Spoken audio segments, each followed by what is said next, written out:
Hello, everybody. It's Rob Douglas. This is the Deploy Friday webcast. And today we have a wonderful topic, a wonderfully important and urgent topic. It's entitled Climate Panel, the Hidden Calculations of Embodied Carbon. And our repeat listeners will note that this is the second episode that we are hosting in what will hopefully become a series of episodes discussing and exploring the topic of climate impact of business and business responsibility regarding the climate and the environment. So today with me to discuss precisely that are Shannon Parker and Ben Soltoff. Welcome, both of you. Thank you for being here today. I can hardly wait to get into the topic. Let me turn it over to you to introduce yourselves so everybody can understand what great guests we have on the show today. Shannon, how about you start? Who are you, where are you, and what's your connection to the topic of climate disaster? Let's up the ante a little bit. Let's call it what it is. We're destroying the planet. How did you get into this? Yeah, sure thing.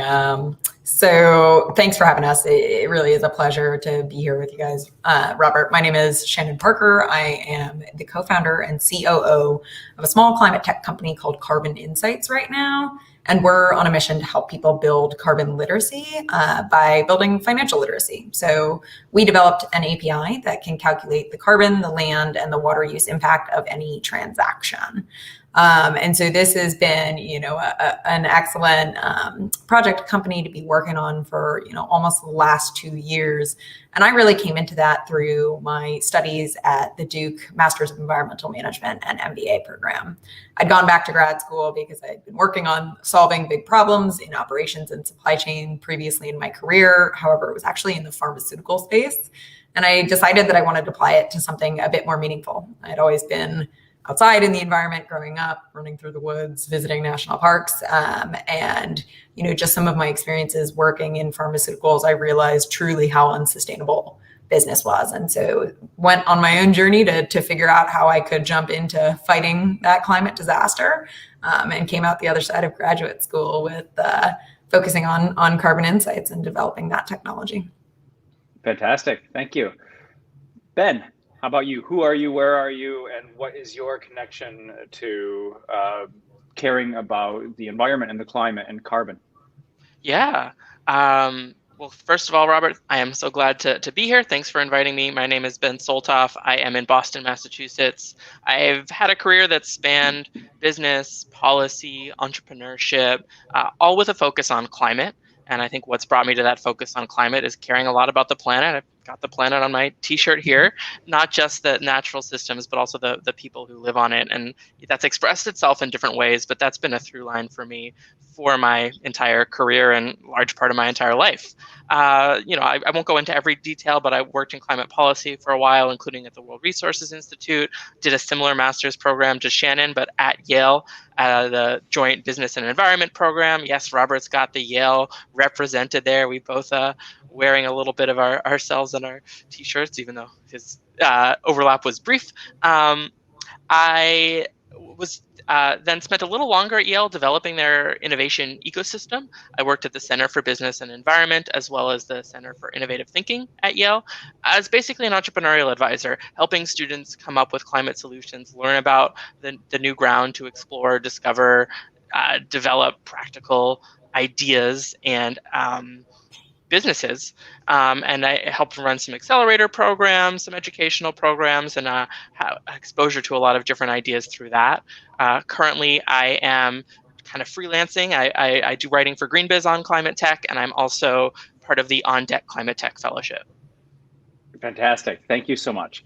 So before we actually get into the subject matter of the episode, you've both given me small hints, running through the woods, free and happy, and caring about the planet and the people on it. You've given me some hints about what drew you to this area of expertise. I wanted to ask each of you to elaborate a little bit more about maybe the the moment where that became really urgent for you. And Shannon, you did so a little bit in your introduction about how you were working for pharmaceuticals. You understood that that was not sustainable. Could you go into that a little bit more and tell me, maybe also from an emotional point of view, what drives you? Okay, what pushes you forward every day? Yeah, sure thing. So for me, yeah, I was back in the pharmaceutical space. I spoke about how I grew up in the environment. You know, I was lucky enough and fortunate enough to have the opportunity with my parents and my family to travel a bunch and do all these junior ranger and spend time in national parks and just appreciate the natural beauty of the US. So I'd always kind of had this theme of environment throughout my life, but never really considered it in career path. And so when I originally came out of Hopkins, I didn't know what I wanted to do, but I told myself I'd do what I called the business side of science. And pretty much as soon as I started working for this company, you know, while I admired the objectives and goals they had towards human health, I realized, you know, just how unsustainable business could be, whether it was in terms of packaging waste or travel or, you know, energy consumption and everything like that. And so I began searching through the time that I was spending in the leadership development program for something else. And I remember, you know, living in Lexington, Kentucky, which is a great little town. I moved around a ton for this job, and just moving to these different areas of the country, I was appalled by the fact that there was no municipal recycling program for the apartments there. And they had curbside for all the houses and stuff, but I would drive my recycling to the recycling bin every week and stuff like that. And I started thinking, I was like, well, what's the trade-off between me driving and actually recycling, and what's these recycling rates? And just got my brain really spinning on how we create a truly sustainable system. So started looking for career opportunities in that.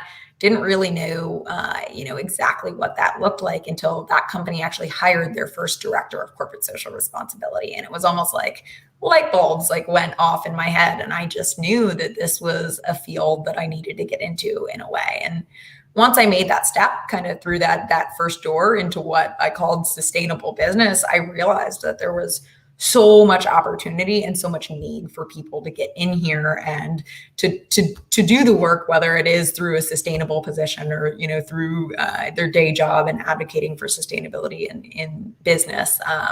But that was kind of the moment for me, as I had always carried this environmental passion, and just seeing it not being really executable or appreciated in different areas of the country or by different aspects of business. I knew that it wasn't going to be personally sustainable for me to not be in that fight. So that was my big motivating factor.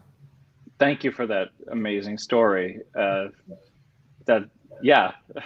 You were driven by the need to not be destroying the world you live on, and to maybe, you know, actually go the other direction and be a protector of that. I really appreciate that. And I used to, there's another connection there. I used to go to Lexington to play in their orchestra. Oh, very cool. Yeah. How about you, Ben? What's your personal, what was that inflection point when you knew that this was your path? Yeah, a similar origin story to Shannon to some extent. Spent a lot of time outdoors in national parks, also a junior ranger, and you know that really resonated with me from a very young age. And I kind of came of age and learned a lot about the world in the kind of early 2000s. And there's been different waves of kind of a big surge of interest in this problem of climate change, starting from when the problem first really became publicly apparent in the 80s, and then there was this kind of wave in the 2000s that was really focused on the science of climate change, and the science was just really clear and stark. It's when An Inconvenient Truth came out. There were IPCC reports, and there was a kind of technocratic approach to the problem at that point. And I was the child of scientists. I was drawn to science, and I thought, I want to find out where this intersection is between scientific understanding and practical action to actually achieve meaningful change. And then here was this problem of climate change that everyone was talking about. So I jumped on it right away for those reasons.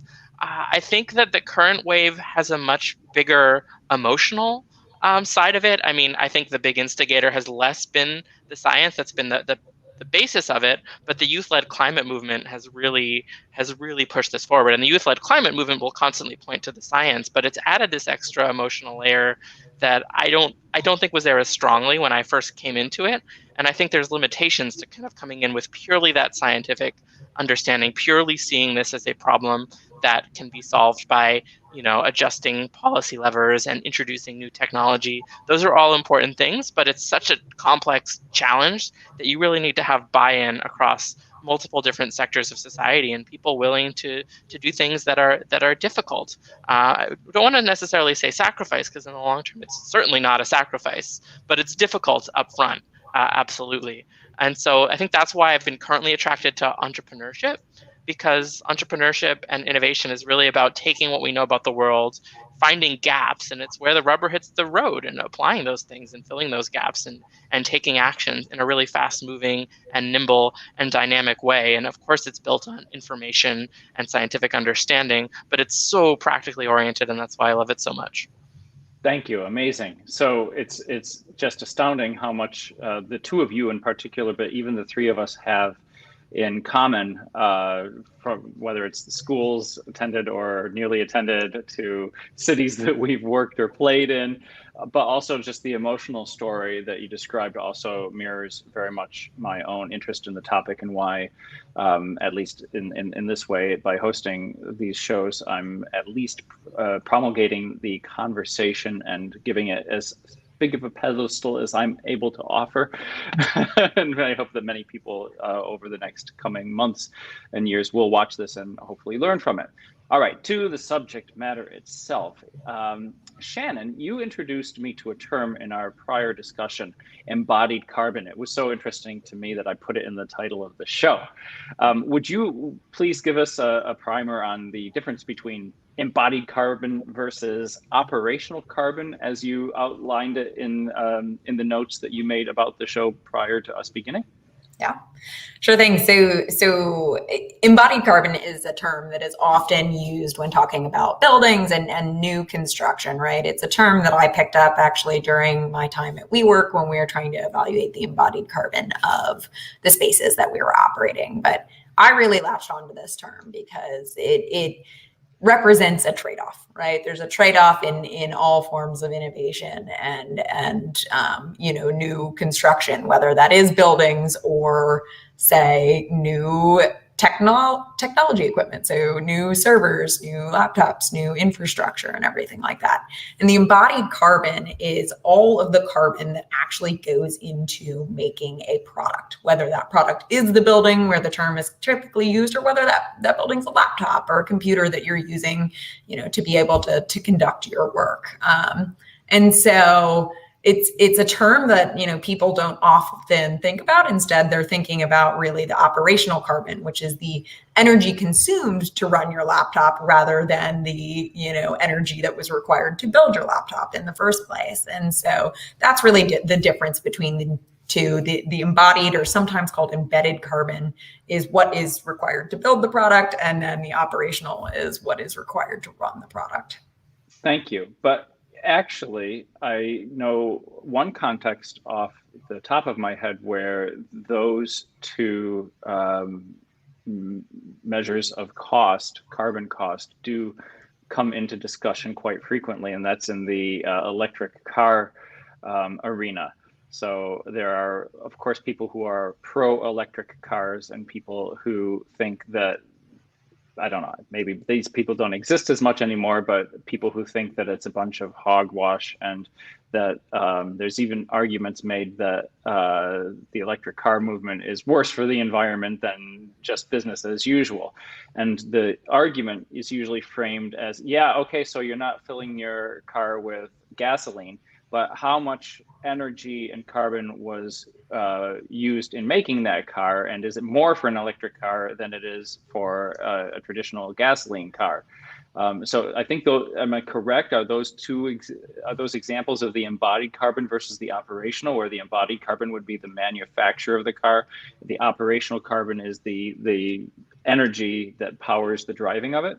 Yeah, that's another example, or excellent example of this kind of type of trade-off. I've definitely heard similar arguments and back and forth around that. And, just to add to that a little bit, specifically in that example, I think it really represents what a huge opportunity we have for ultimately grid electrification, right? So from a technology perspective, all of the energy that these cars are consuming is coming from the grid, and it depends on how they might not be consuming gasoline, but if the grid is powered by coal, it's not necessarily the cleanest energy as well.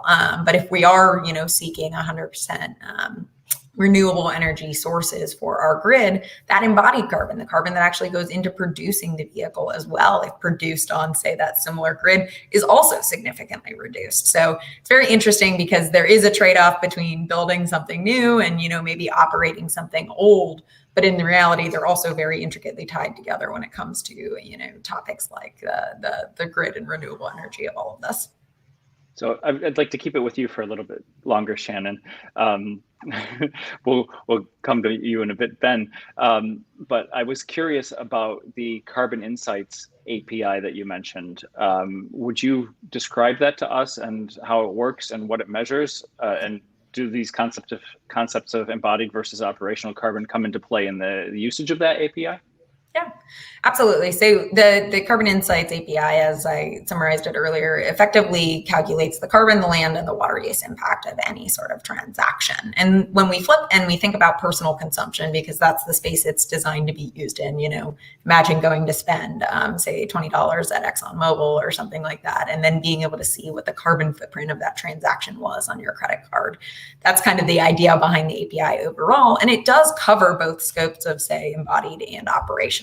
If you go purchase a new, I'm sticking on the laptop example, I don't know why, but you go purchase a new laptop from Best Buy, we're able to calculate effectively the embodied carbon of that purchase based on our methods. But then when you pay your utility bill for your house, we're able to calculate, say, the operational carbon of just running your home, which includes charging your laptop and charging your cell phone and charging all of that. So it does cover a lot of both of those, topics of carbon and whatnot. And really the goal with the API is to be able to empower people to understand these terms and understand or develop what we call carbon literacy, so that we can engage in these conversations more frequently in a way that, we're not letting companies get away with greenwashing us with different sorts of terms and telling us about, say that they're carbon neutral, but only on, certain things. And so that's really the objective of the API, is to help the individual, to help the small business understand these concepts like embodied and operational carbon and translate them into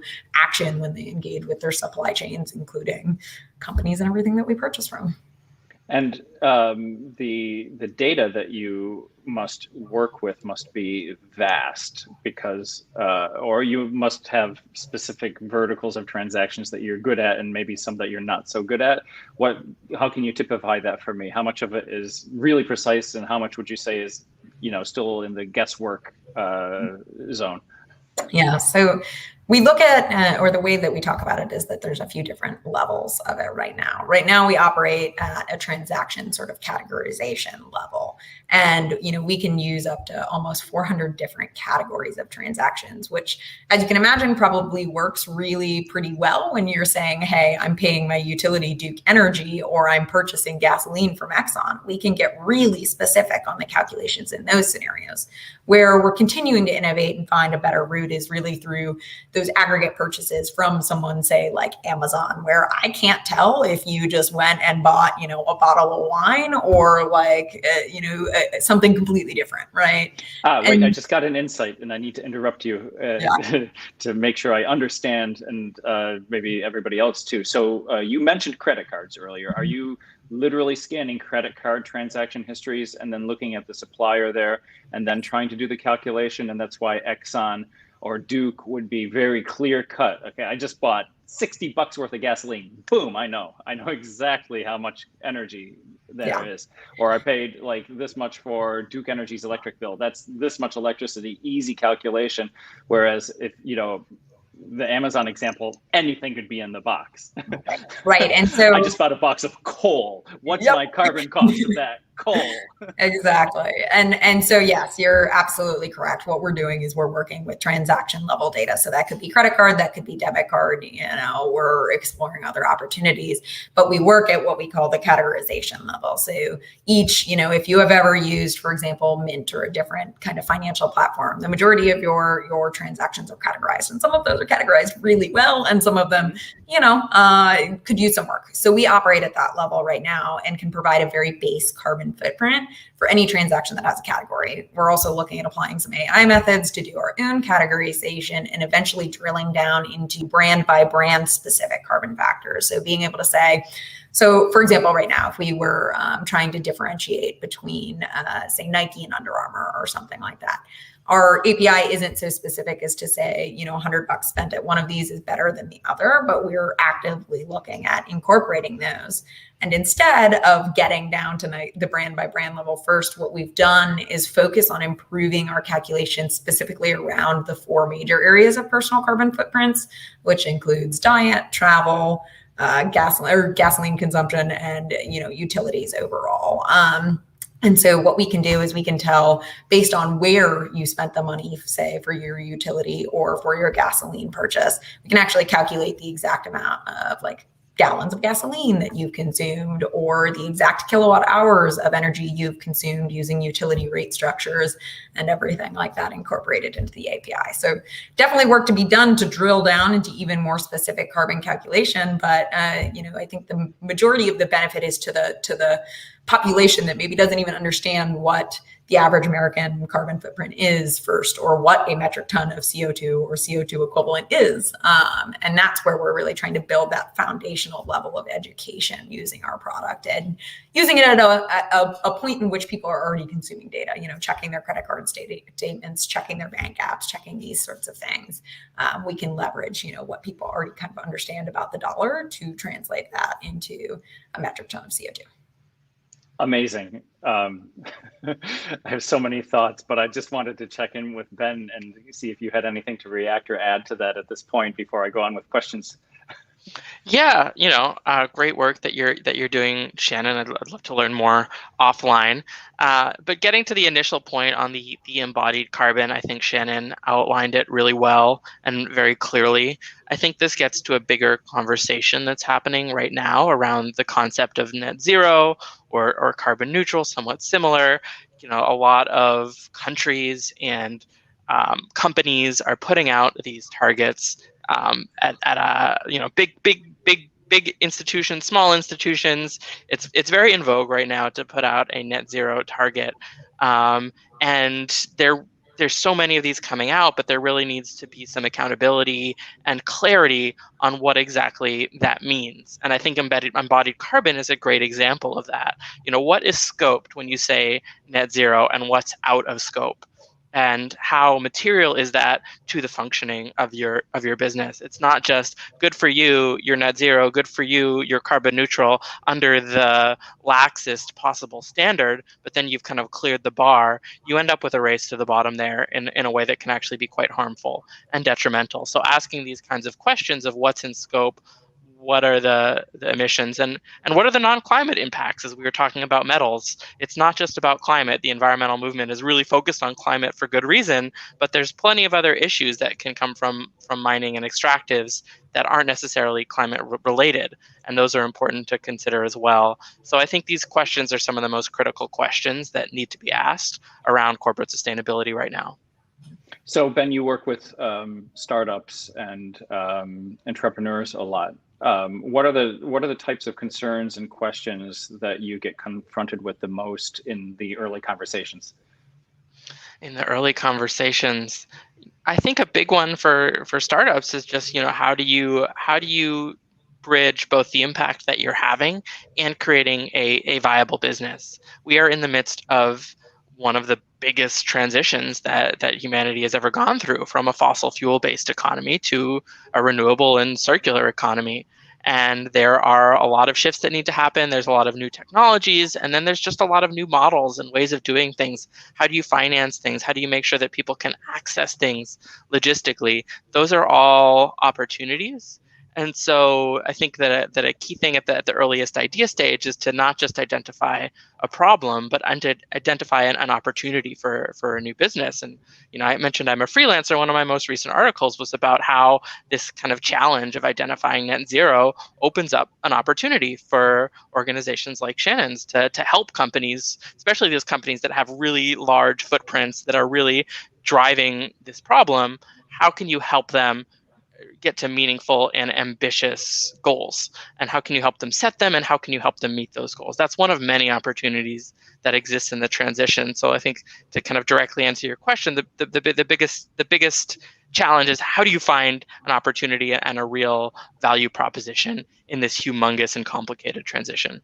Can you give us some examples, practical examples, theoretical or from the practice, that you've encountered, so that I can understand what those opportunities might look like, other than creating an API to measure carbon? Yeah, so that the API to measure carbon is definitely one. There's a lot in carbon markets, and how do you offer meaningful offsets?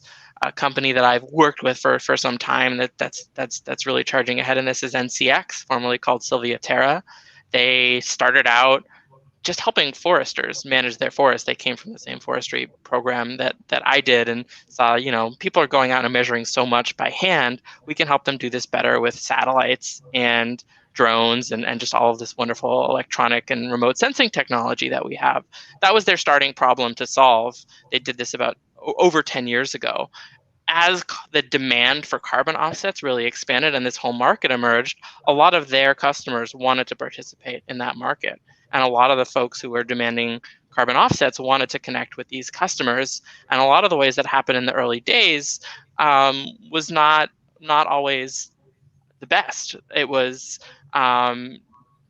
projects that you couldn't insure, that weren't going to be logged otherwise. They were making commitments for 100 years, which is really hard, particularly if you're a small landholder, to actually uphold.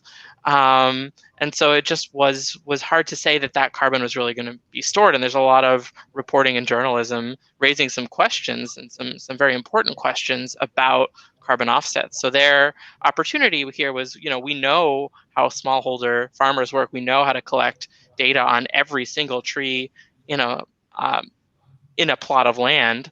How can we take that data and that understanding and use it to solve this bigger problem of carbon offsets? And so in doing that, they've really expanded, and they have a dynamic marketplace of year-to-year offsets. So rather than having landowners, just commit to 100 years in a way that's not very easy to verify, it's a year-to-year marketplace, which is a lower amount of carbon storage, but also one that is much more accountable and easy. It's easier to ensure that carbon is really being stored.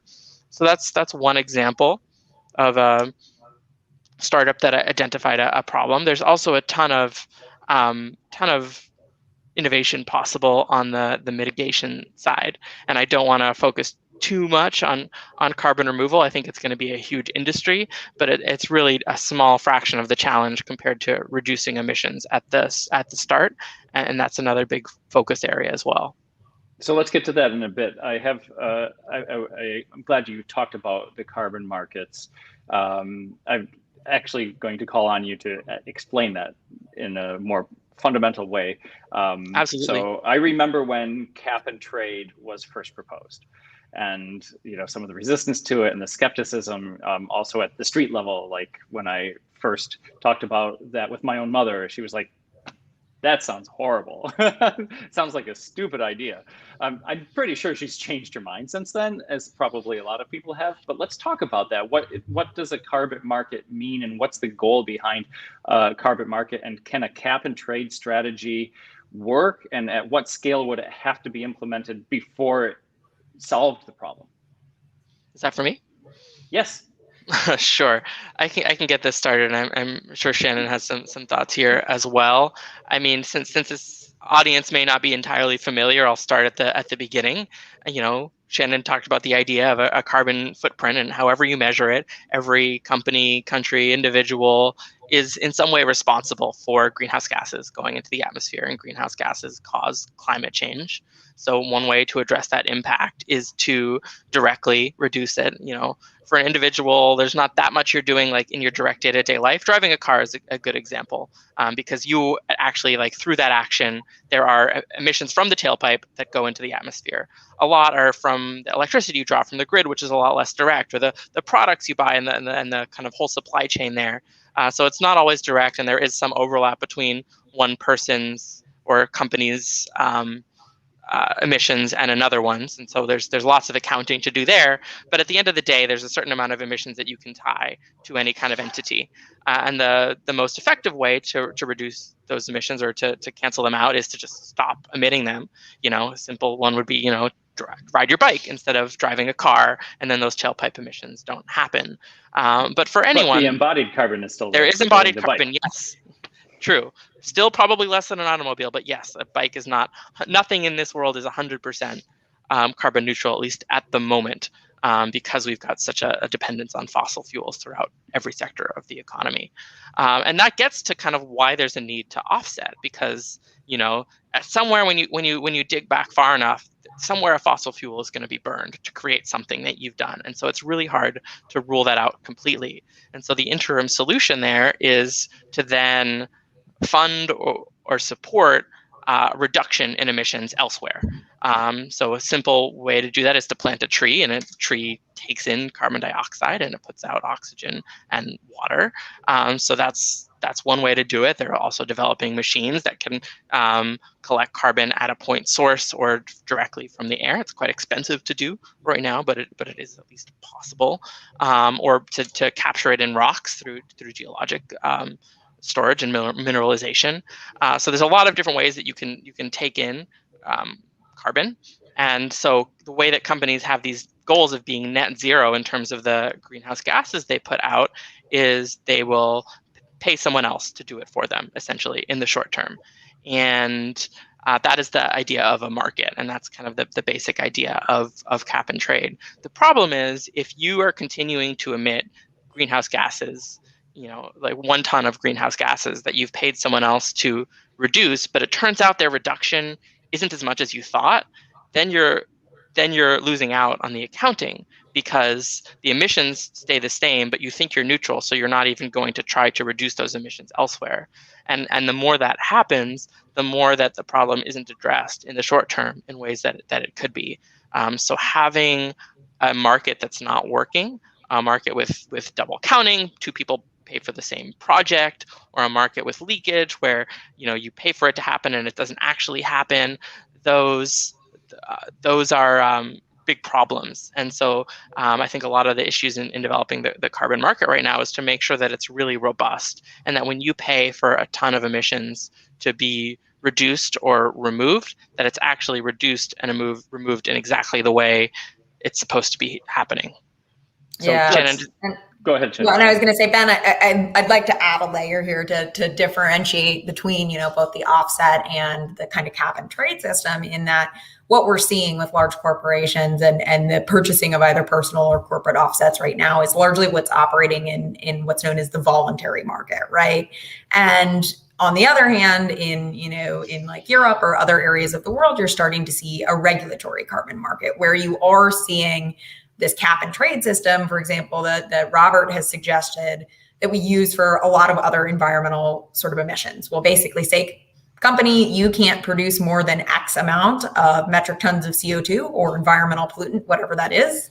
And if you produce more than that, you have to go buy an additional permit from that market, or you have to figure out how to reduce it because you just can't pollute more than that. And so I say this to make that differentiation between the regulatory and the voluntary market, because where we're seeing a ton of the challenges is definitely in the voluntary market. That's where there's a lack of accountability, and there's certainly complexity in both markets, but companies operating in the voluntary market often have less accountability than, say, an offset program or anything that is covered in regulatory environments, right? There's a little bit more accountability when the government says, yes, this project is vetted and approved to be part of a regulatory offset market, rather than say maybe the voluntary offset market where you have independent providers making promises that just simply can't be validated. Great addition. Let me check my understanding of cap and trade markets, maybe with a regulatory example, and you can both validate me or correct me if I stray away from the actual sense of the idea. But the cap part of it means we've already grown up to a point where we're emitting X in our economy. Let's say that we can't go over that, or X plus one or X minus one, whatever it is. We cap the overall economic pollution threshold at this for now, and we divide that up into units, tons of carbon, let's say, and we allocate that to who's actually emitting it now, more or less, or maybe you allocate it based on economic value provided. Maybe it's how much tax you're paying, or how much income you're making. Whatever metric you do, you divvy up the basic pollution pie and give it to the polluters, and then those are their allotments. Okay, you can see it as like their currency, and then going forward, they're allowed to continue to do that, and maybe the threshold goes down over time so that there's an actual reduction, in which case they have to adjust and reduce to stay within the threshold. But there are some industries that will have more success in reducing their carbon footprint than others. It's possible, for example, if my job is to yell out the window, I might find out a way to do that job for no carbon cost at all in opening the window and yelling out it. Whereas if I'm making steel, the technology is a long way off before that can be electrified. A long way, maybe never. There are some industries where people think maybe never will that run on electricity, as far as I understand. So the trade part then comes in, that I initially got 100 allotments, and the steel mill next door to me also got 100 allotments. I've reduced my actual usage to 10. That means I've got 90 that I'm not using. I can sell them to the steel mill so that they can actually go to 190, so that they can increase their economic activity over time. And the overall carbon outlay between us hasn't changed. And if then they bring the thresholds down, then it squeezes the market, it increases scarcity of the allotted carbon that you're allowed to use, and the price goes up, meaning if that steel mill isn't making enough money after they've paid for their carbon usage to make steel profitably, they should go out of business. And I think this is where it gets really sensitive, is that a market like that is actually designed to push polluters out of business. Is that more or less right, or am I completely off? Yeah, I'd agree with that overall interpretation of cap and trade. I don't know if I would go so far as to say it's designed to push them out of business. It really depends on exactly how it's set up, exactly how these things are allocated. Or force them to change their polluting habits. Yes. But if they can't do it, they go out of business. Yes, it is designed to drive environmental innovation in the reduction of pollution. Absolutely.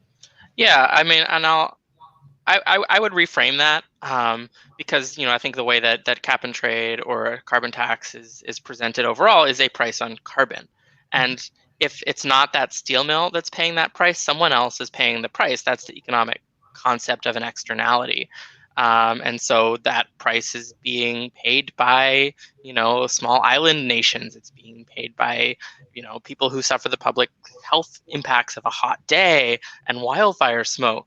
That cost is being paid somewhere right now, and it's actually quite high already. We're seeing it this summer. It's incredibly high.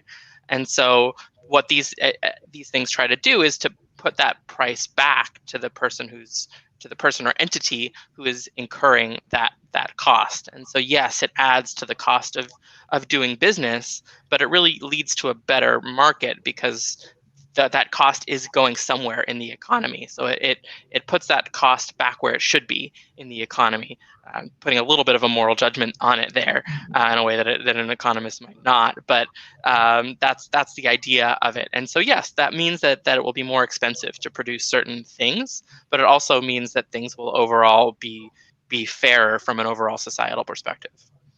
Are there any analogies or analogous implementations to a carbon market that we already do that can be used as an example of this working? This is digging into my environmental science background, but I'm pretty sure we already have pretty functioning markets for certain pollutants. They're just not as common as greenhouse gases. Like NOx and SOx, there's a market for that, and that's kind of led to reductions in acid rain.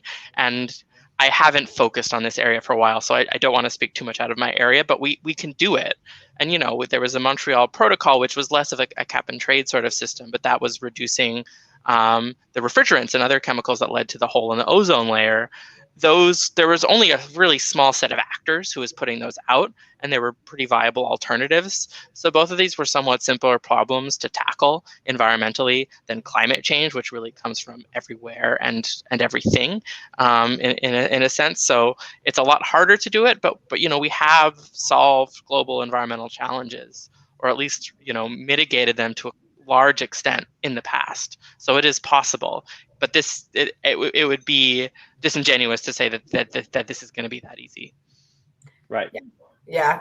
And Ben spoke to it. I mean, where we do have functioning systems, it's often where criteria pollutants are inherently local and they're impacting more local systems, communities, and things like that. And you can operate in a smaller group to really work to address that within a community. The issue with carbon and other greenhouse gas emissions they are inherently global, right? So even if we put a cap and trade system in one state or one country or something like that, and we're reducing our share of the pollutants, that doesn't mean that, another country isn't going to step up and ignore that overall guidance and continue to pollute and continue to contribute to the problem. So that's one of the things that really does truly make climate change a global issue, as Ben said, but a hairy and a challenging issue as well, as getting all citizens of this earth on the same page that we have to address this collectively rather than independently.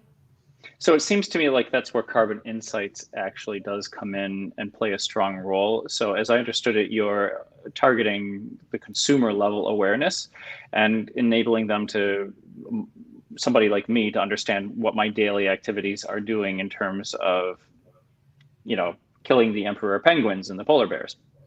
Yeah. To be blunt, both are actually predicted to disappear from Earth if we continue like we're going, like literally be gone in our lifetimes or our progeny's lifetimes, which is scary and sad.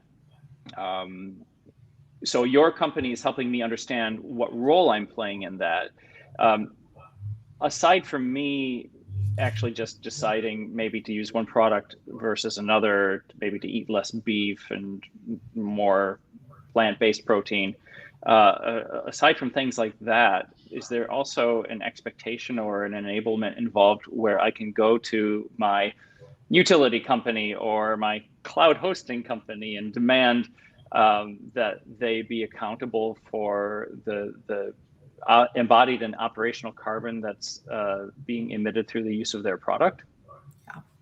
Yeah. So the goal of the product is really there's a few different approaches. The way that we talk about it at its base level is it is a tool for education, and that came out of the desire to build carbon literacy, and for me and my co-founders to step back and say, hey, it shouldn't take 2 master's degrees at Duke to understand what a metric ton of CO2 is and how my behavior is influencing this in the whole world.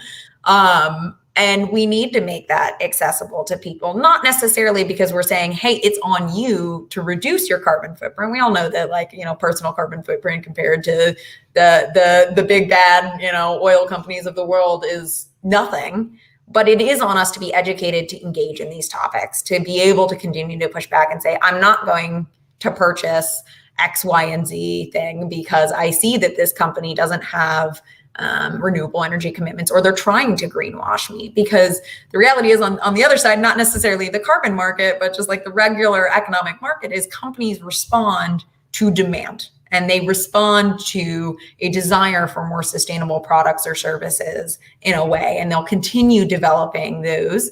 And the more you develop, the more you get, the economic value out of reaching economies of scale. So eventually these sustainability goods and services become on par in terms of price parity with our regular goods and services, and they truly begin to replace the systems that we're already at. So I know it's not enough to say, hey, me as Shannon Parker, I need to go reduce my carbon footprint because it's personally on me to do that.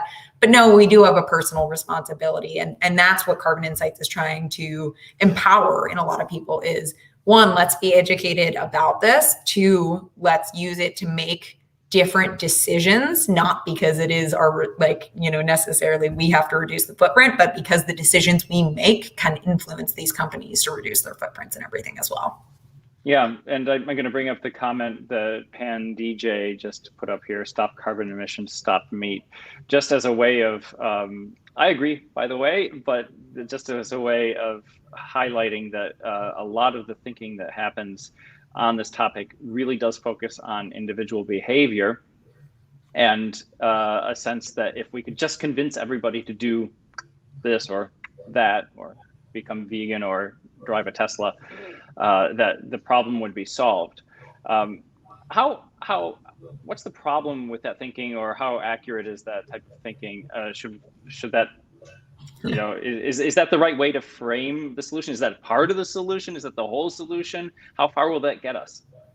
So, and Ben, I want to hear your thoughts on this one, because I'm sure you have a really interesting perspective here as well.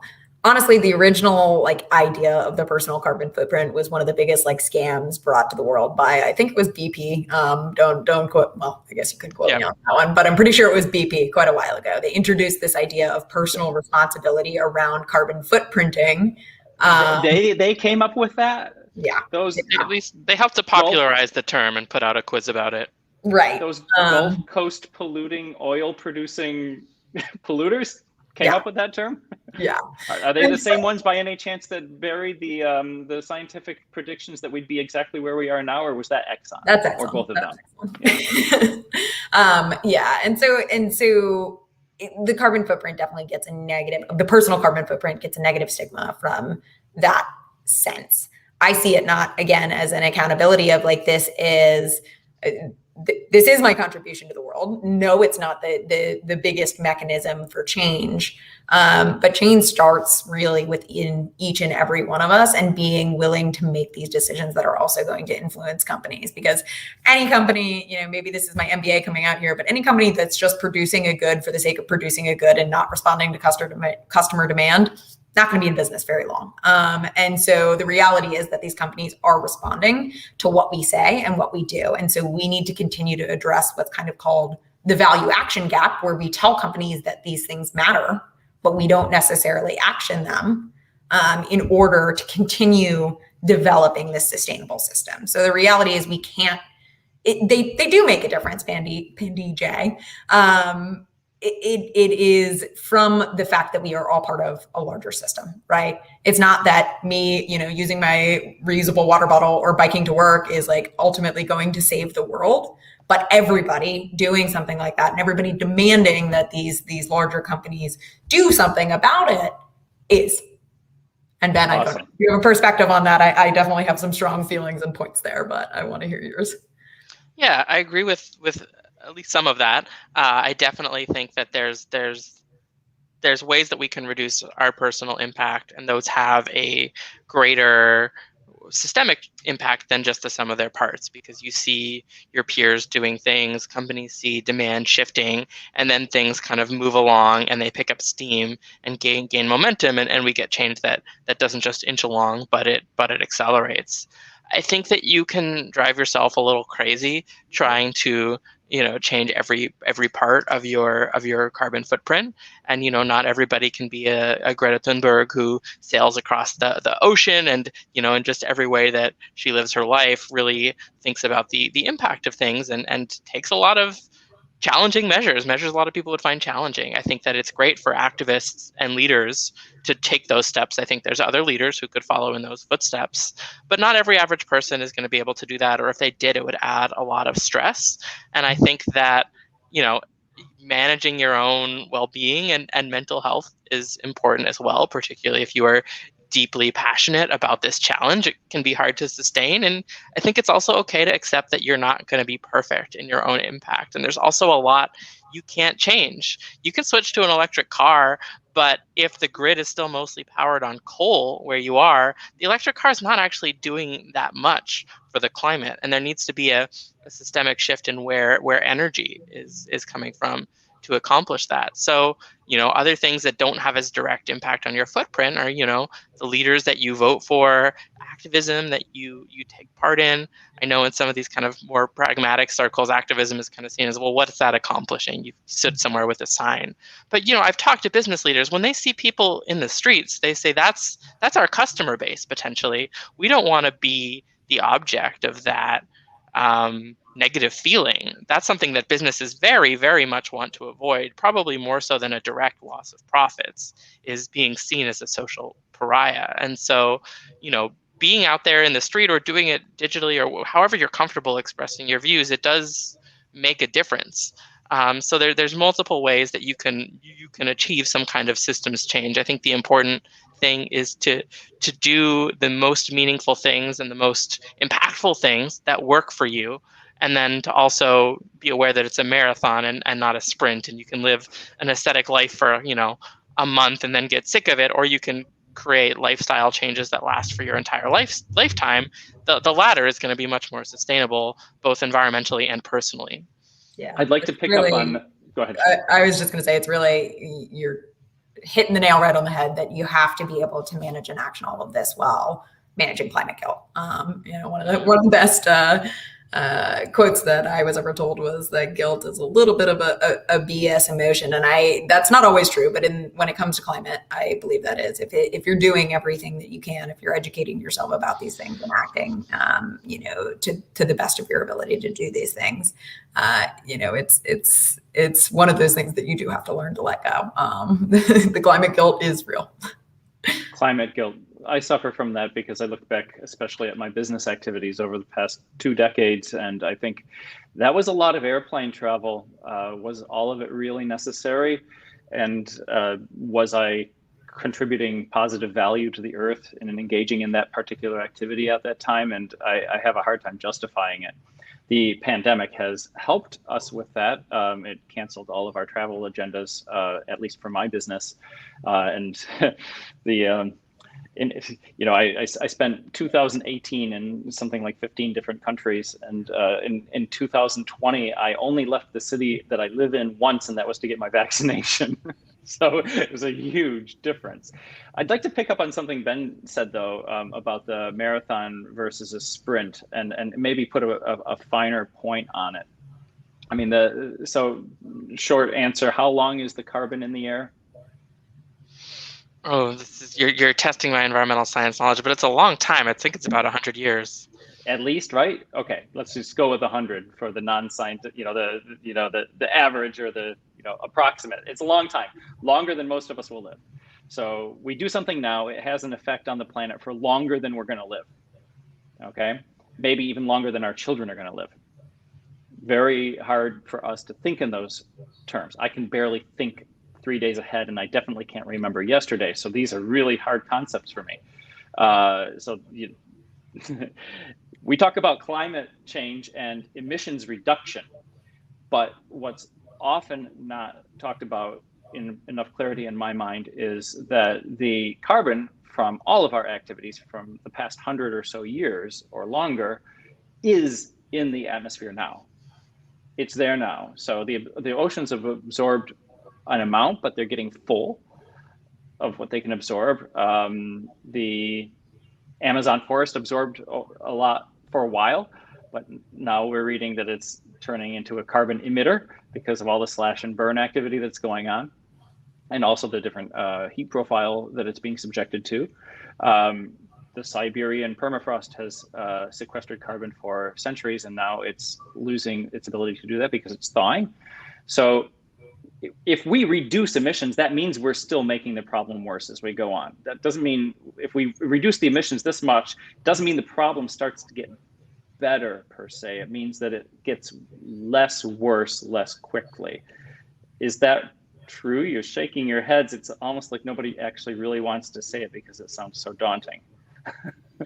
Yeah, and I think that's the position that we've seen in like the latest IPCC report. Is it's no longer, the reality is we can't stop climate change. It's already happening. And that's a harsh thing to say, but we're already seeing the heat impacts, the wildfire impacts, the global warming and stuff. And it is about managing those effects to the point where it is not detrimental and not completely irreversible, right? Eventually it is about slowing the progression truly of climate change and ultimately trying to work backwards and recover. But as Ben said, that's a marathon. And so what we need to do in the short term, in the next 10 to 20 years, is stop that progression, right? I almost talk about it in like a triage manner, is like, we need to stop the bleeding to slow it down, and eventually the planet can work on healing over the long term. But yes, the latest reports that are coming out are not positive, right? We need more people in this fight. We need more people continuing to help us manage this, because we're at a point where we have to manage these climate change and these temperature increases, rather than just simply say, we're going to stay below 2 degrees C, or we're going to stay below 1.5 degrees C, because it does not look that way. Yeah, you're right, Robert. There's a certain amount of what has long been called committed warming that's going to happen. It can be a source of despair. I think there's a certain sunk cost to that. We can't fret too much about what is happening that we can't change, but really double down on focus on the things that we can change. There will be more warming. I used to work on climate adaptation for a long part of my career. So I think it is important not to leave that out of the equation, that companies will need to think about how to adjust just with how they operate in response to a warming world and all the impacts it entails. People need to adjust their own lives and know how to avoid extreme heat, how to protect themselves in storms, how to evacuate if they need to, even in the short term.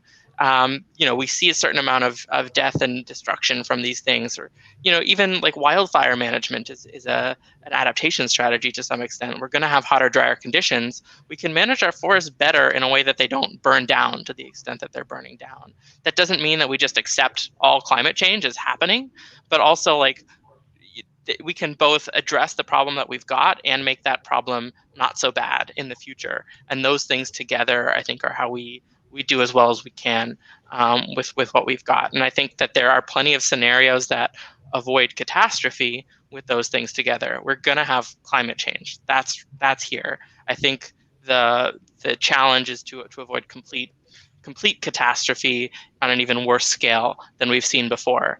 And I think that the thinking of it like the worst possible outcome, or the worst outcome is like complete extinction of humanity, is not the best way to look at it. Of course, that's something we can talk about on the table. I think something before that is much more we're most closer to is impacts being felt really strongly by a large group of people, particularly in the developing world, marginalized communities in the US. Likely it's the people on this call or even listening who are not going to feel it first, but there's people who are going to feel it, and they're the ones who we still have time to protect, and that's who I think we should be in it for. And some of that may extend to us eventually, but it's really there are people in this world who are going to suffer, whose suffering that we can avoid if we take action now. That's a great point of view. We are coming up at the end of the broadcast soon. I would like to close by initiating an exercise. Let's call it, let's end on a positive note, we'll call it. Because I think the guilt and the doomsday predictions and all of that, they do weigh on the soul. They do tend to burden me and others. I see people suffering from climate depression, feeling of hopelessness and powerlessness. So the game is simple. I'll start. We're just going to go around the table and say the most encouraging thing we've seen recently in this field. So you can start thinking about what that might be, the thing that gives you the most hope. For me, it was really close to the business, to Platform.sh. We've, in recent times, had a large number of inquiries from especially our consumer brands customers of various natures. And some of them are international conglomerates with very, very large footprints with lots of products that we've all used, who are now under pressure, whether it's internal pressure or external pressure, to become neutral in their emissions, which is a very large lift for them. So they're now, whether it was, maybe their customers using Carbon Insights app and saying, hey, that could be better, or whether it was just because they care, I hope so, or because they've been mandated for whatever reason by their, economic zone or their country. They're asking us, what's our impact in providing their cloud hosting services to them? And that's something that we're also measuring and being able to relate to them. And I just find it very encouraging that this chain of cause and effect and how we're all interdependent on each other in our activities, and how my footprint as a business gets passed on to you when you base your business on my services, and that they get chained together, so to speak, and that we all have to collaborate to reduce our collective carbon output when providing end products for real people. I think that was the most encouraging thing, and also how my company internally responded to that. We've got a new page up explaining what we know about our impact and what we know what we can do in the future, what our advantages are now, and what we are doing in terms of measuring and reporting going forward. So that's been encouraging to me, the actual direct impact of our customers asking us and our company being introspective and setting a path forward. So that was me. Who wants to go next? And I'll let you take this one. Sure. What's most encouraging for me is that there has been a huge surge of capital going into climate solutions. Financial capital, lots of new early stage, mid stage, late stage investors putting money into early stage climate startups, ESG companies. There is a big awakening in the world of finance, but it's not just financial capital. Sorry. Environmental social governance is a financial indicator for environmental and social welfare. Basically, we could have another panel all on that, the ESG finance movement. But it's not just financial capital, it's also human capital. I have just seen so many people working in so many industries that don't have as direct of a relation to climate work coming into this space, either by bringing their companies and industries along with them, or are jumping over to something that's able to move quicker if where they're at is not moving in that direction. Both of those things are hugely encouraging, and I'll just finish my piece by saying, I've talked a lot about systemic change. It's something I really believe in. How can you have an impact beyond yourself? And I think that's something that any individual or company can think about. It's not badgering others to get them on your side. It's leading by example and others feeling compelled to follow along. And we started out by talking about embodied carbon of products. Maybe I'm being a little too clever, but I'd call this disembodied carbon. What are the impacts you're having that aren't directly part of what you're doing? And to think about that disembodied carbon as well can be really powerful. Thank you. And Ben, I think you read my mind there. I was thinking about the human capital component as well, because in addition to the traction and the energy that we've really seen around Carbon Insights, I also work with an organization called the Young Sustainability Network, and more than ever before, we're seeing so many people come into that network asking how they can take their job, whether it is directly working on climate or environmental impacts or not, and how they can advocate for it in everything that they do. And that's been really encouraging. I also think by bringing so many new perspectives and diverse voices to the climate fight, that we're also, in a way, looking at it a little bit more holistically than we used to, of just carbon in and carbon out. And we're starting to consider the localized impacts on these communities. We're starting to consider environmental justice criteria. We're starting to consider environmental impacts that aren't just carbon impact, it's water. And those things are starting to become even more mainstream in thinking about the climate change and the environmental movement, rather than just boiling it down to climate as being the only thing that we're talking about. So that's something that's encouraging to me, because I think the more people, the more diverse perspectives that we bring to this fight, and the more problems that we're really talking about addressing holistically, we've just got more hands in the pot and work on the system rather than working on a single point in the big old mess. Well, thank you, Shannon, and thank you, Ben, and thank you for our audience, both the live audience that watched during the show and those people in the future to whom I'm speaking who will watch it sometime else. Thank you for tuning in and listening to what we had to say today. Tune in next week for another exciting episode of Deploy Friday. And don't forget to deploy that code you're working on. It's the best day of the week to do so. You know how I feel about that. Deploy on Friday. All right, thanks, everybody. Take care. Bye-bye. Thank you. This has been great. Bye-bye.